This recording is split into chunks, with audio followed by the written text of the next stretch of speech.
What's going on, everybody? Today, we are going to talk about long-term care. I know, not a topic most of us want to talk about, but after almost 30 years of doing this, I've seen so many people struggle around this.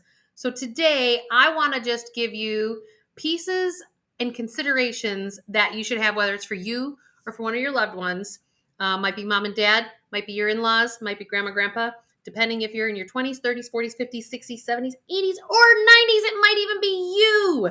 And so here's some of the things that I think that you should think about and consider in your process. And remember, don't forget to like, subscribe, and hit that notification bell, because I want to help you have some out-of-the-box solutions and considerations for what it is that you want to do in bringing you along with your decision-making process on anything regarding life and financial planning. Because guess what?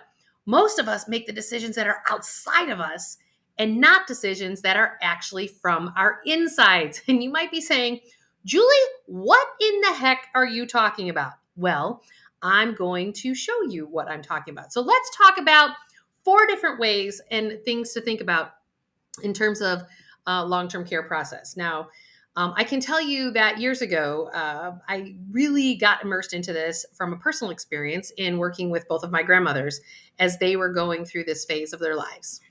And I've never met anybody that doesn't really truly want to stay in their home more than they want to go into some facility, if that's possible, to even hedge their bets on that. And so that can be part of the decision-making process. Now, 4 things to consider. 1, you can kick the can. You absolutely can kick the can. You can sit there and say, well, I'll just cross that bridge when it comes to it. Any of you ever feel that way, that you just want to kick the can and go, well, I'm just going to take care of that when life presents it to me? Here's the problem, is that we run into major challenges when we kick the can because we position ourselves to be unlucky.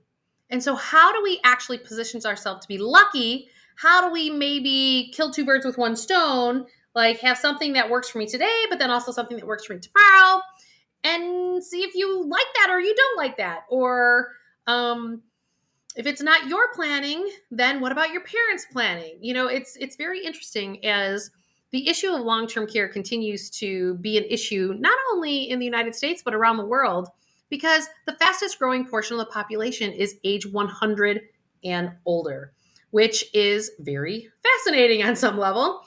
But we have to look at the fact that with us living longer, we have got to figure out, how do we plug into this component that your social medicine, United States medical situation where it's at today, they may or may not pay for what it is that you need.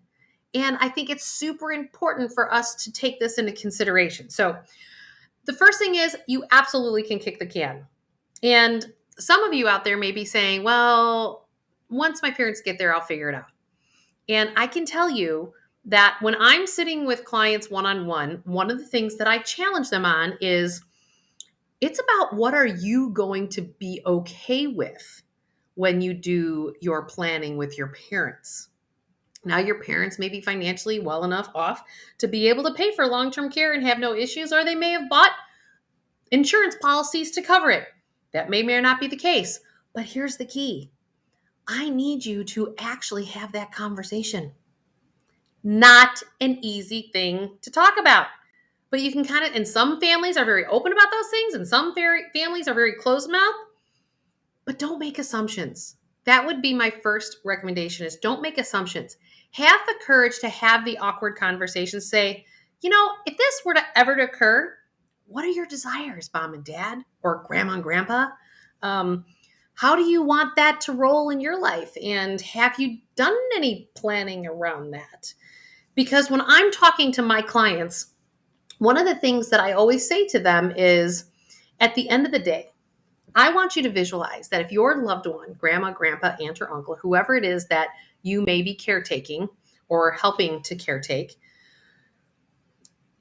What is it that you emotionally are comfortable with? When you're sitting at their funeral one day, and I know a lot of us don't want to talk about that, but this is where I want you to visualize it. Why? Because that drops you into your heart.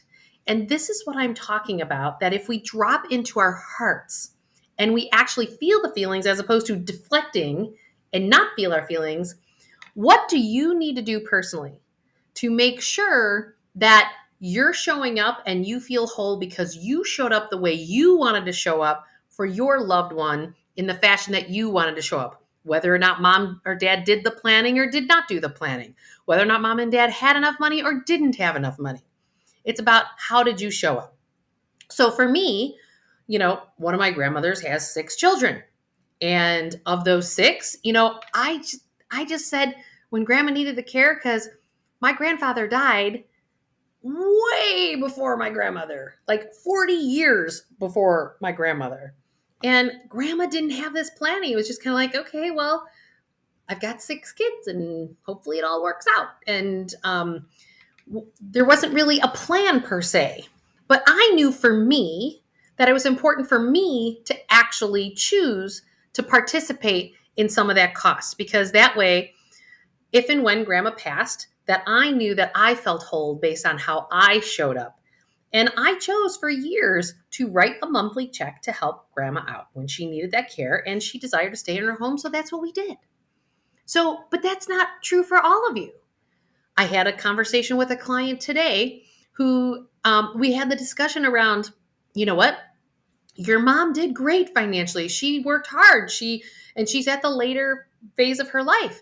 And I said, how is it that you would like to, mom passes, you can take the path I took and you can write a check, or you could take the other path and you could say, mom, I will do the best to help you get into the Medicaid facilities once you run out of money, because that's an option here in the United States. And every country has their own system. And so it's about plugging into what that system is. I had another client, they only had one daughter, and for 30 years, they worked here in the United States, but they were from the UK originally. And in their retirement plan, they decided, actually, because of long-term care, that they decided to move back to the UK. So if you're living in a different country than where it is that you currently reside, compare, what it looks like of the country that you were with for years and that you're a resident of, that can you qualify for any kind of benefits there when it comes to long-term care versus the country that you currently live in. So these are all the considerations. And if you're the child of those people, have those conversations of, mom, dad, grandma, grandpa, how can I help? How can I be here? Because obviously you love them. But at the end of the day, how do you want to show up? Whether it's for you or for your spouse or for a loved one that you're planning for that's older than you. So remember, number 1, we can kick the can. Now, most of us don't really like insurance companies. I get it. I got it. And, I know great people who work for insurance companies, but I don't know anybody that really loves to pay for insurance. Like, I've never been anybody going, yeah, I'm going to go pay for my insurance policy today. Nobody says that. Nobody. And it's almost like one of those necessary evils of life, and, but it is what it is. It's, again, don't judge. It's not good or bad. It just is. I want you to look at this from a place of financial empowerment. And what is it that I mean by financial empowerment? Financial empowerment is about the fact that you look at your choices as like a menu, kind of like you're in a restaurant. You say, what is my menu? And this is why I want to go through 4 menu items that regard around long-term care. So number 1 is you can kick the can. Number 2 is you could play defense. I always talk about that your money, you can play offense or defense. And very sorry, I had a grandfather who played Notre Dame football. And so I kind of grew up on football. So even though I was a girl and I couldn't play football, I know how to throw a spiral pretty good. So grew up around football, throwing catches for a quarter. So I make some sport references. So bear with me here. So if you're going to play defense is about the fact that, you know what? I'm going to shift my risk. I'm going to go into this pool, this insurance pool, where The insurance company, the actuaries have done all their numbers and they go, hey, if you want to shift the risk to us and we're financially responsible for X, Y, and Z, well, then guess what? Here's the price to do that, right? And there's many different companies out there. There's many different products. There's many different features, many different benefits. I am not here to give you any advice as far as which product to buy, because that's something you have to do on an individual basis. And by all means, you could go to info@jmcwealth.com and someone on my team can actually help you with your specific situation. But from a generalization standpoint, I want to just explain to you from an education perspective what kind of defense you can play. So, meaning insurance policies that are concepts out there. Because I run into the fact that many people don't know that there are two kind of options out there. Okay. You have what I call straight long-term care. So that's number two. Kick the can and then straight long-term care. Straight long-term care, what is that about? Straight long-term care is, think of it like car insurance. And what do I mean by that? Car insurance is, unless you get in an accident, unless somebody hits you, guess what? You're not claiming on your insurance, right? So it's super important that you actually when you claim on these policies, when you're looking at insurance companies, look at what their claims ratios are. Many people do not realize that insurance companies actually do what they call upfront underwriting or back-end underwriting. All that means is, do they check you out before they insure you, like detailed, and make sure like you're a good bet or a bad bet from that perspective of long-term care? Or do they do back-end underwriting when you claim? You know what? The key is just to have the information. And my personal opinion is that you want a company to pay. Like, you don't want to be paying for a policy that only has like a 60% likelihood that you're going to get your benefit on the back end. You want a company that's going to have a 90% plus ratio of actually paying you on the back end. Many people don't realize that that's even an issue. And so this is just, again, something to put your little sniffer on going, oh yeah, I got it. I remember this lady on YouTube saying this, and this is why. So what I want you to do on straight long-term care is just consider going, do I resonate and do I like? If I don't use it, I lose it, because it's just like car insurance from that perspective. And meaning that you write the checks, or they draft it out of your checking account, And if you never need the care that policy covers, which that can also be different against carriers, I want you to actually look at the fact that,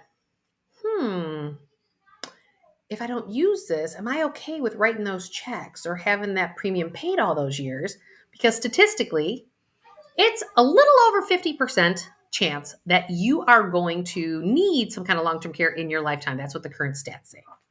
Now, there is a second type of defense, which is number 3, which is another way that you can handle long-term care issues. The third one is that you could play defense by having what they call a life insurance policy with a long-term care rider. Really? What does that mean? And when I explain it to people, I just kind of say, in simple terms, most products out there, they do something like where you just get the death benefit while you're still living. You get it for the benefit of you needing long-term care, or if it's still in force and you weren't part of that 51+% that needs long-term care, well, then it goes to your beneficiary. So it goes to somebody that you love. And of course, there's different features and options and that you can choose from there. And there's all kinds of ways that you can have that covered. So it's about, well, how do you resonate in how you want to do your own personal planning or coaching your parents on how to do the planning? And are they even options if you've not done your planning and you're already in your later years of life? Because insurance probably isn't going to be an option there. And so what other choices do you have? So then number 4 is going to be, you can self-fund, right? So instead of putting cash out of pocket for an insurance policy, I'm not interested in playing defense. I want to play offense. So you want to play on the offensive line, right? Well, you may like that or not like that. My whole thing here is, it's not about selling people an insurance policy. Well, for some people, it might be about selling an insurance policy, but that's not what drives me. What drives me is to give you the education and give you the knowledge and the menu from an education standpoint to know what are possibilities that are out there. Now, these are just 4 options that I wanted to give you as possibilities that you can look at. So some people say, well, I don't want to pay those premiums for that insurance policy. I'm like, well, do you understand? Even if you don't pay the premiums, you still have to put in a bucket over here and to self-fund it yourself. And the key is how do you want to resonate? And what assumptions do you want to make in that process? The average care is somewhere around 2.5 to 3 years that a person needs. Do you want to plan for that? Or do you have Alzheimer's or Parkinson's disease in your family history? So do you want to plan longer than the average because of your family health history?